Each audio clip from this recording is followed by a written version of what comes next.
Cornflour used here is the same as cornstarch in other places.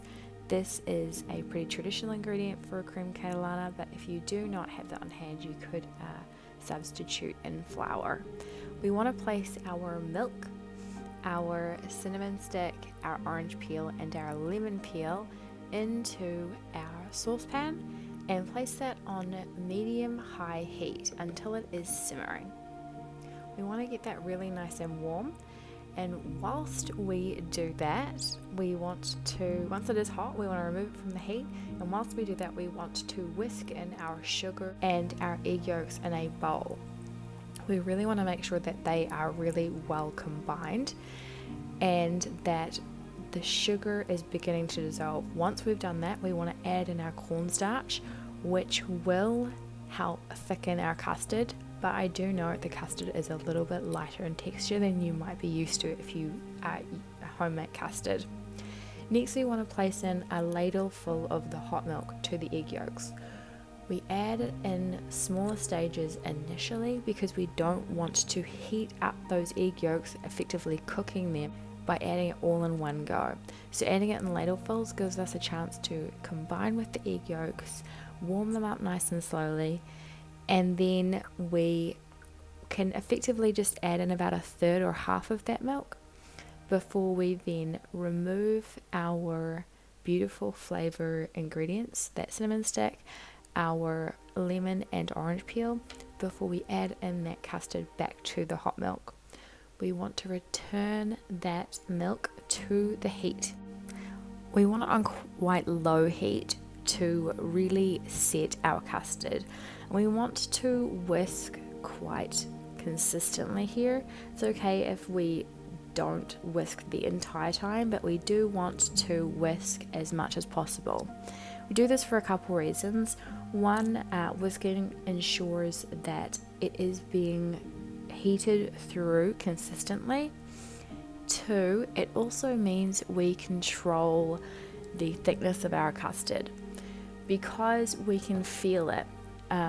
If you do not whisk it, what will happen is that the lower part of your saucepan will begin to thicken, but you won't know. So as it continues to thicken, it will begin to burn and will effectively ruin your custard because it will have lumps in it.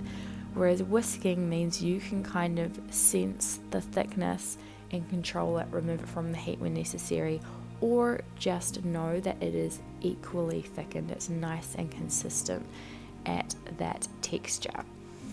You might be wondering, what is the difference between a creme brulee and a creme catalana? Because from the outset they are very similar. They both have egg yolks and they both have milk. A creme brulee is ordinarily flavored with vanilla extract and has cream in it, and it is baked in a bain-marie or a water bath, whereas crema catalana is flavored with citrus peel and a cinnamon stick, and it has cornstarch or cornflour, depending on what you call where you are, to thicken it, so it doesn't require any baking to set the custard. So once it is nice and thick and is thoroughly bubbling, so it has nice thick bubbles, which you will kind of notice here. See, at the edges we've got thick bubbles. We are ready to remove our custard from the heat, and we want to pour that into ramekins. My ramekins have capacity of about 1 cup or 250 milliliters, and we want to pour them straight into our ramekins.